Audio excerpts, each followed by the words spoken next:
এবছর মাকে বলেছিলাম সরস্বতী পুজোতে একটা পাঞ্জাবি নেব।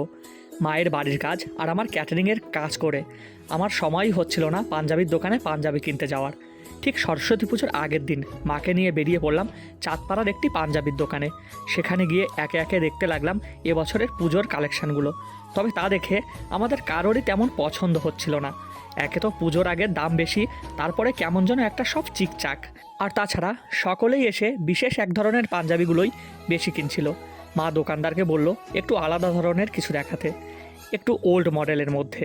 তারপর দোকানদার দাদা কলার ছাড়া কিছু পাঞ্জাবি দেখালো, যা আমার বেশ ভালো লাগছিল। আর তার মধ্যে সাদা রঙের উপরে হাতের কাজ করা পাঞ্জাবিগুলো ছিল আমার কাছে অসাধারণ। এই সাদা রঙের পাঞ্জাবি কিনতে গিয়েও বিপত্তির মুখে পড়লাম। কিছু পাঞ্জাবিতে নীল রঙের কাজ করা আর কিছু পাঞ্জাবিতে সবুজ রঙের। তারপরে বাড়িতে ফোন করে ভিডিও কলে মামিকে দেখানো হলো, তার পছন্দ হলো সবুজ রঙটাই, আর আমরা সেটাই কিনলাম।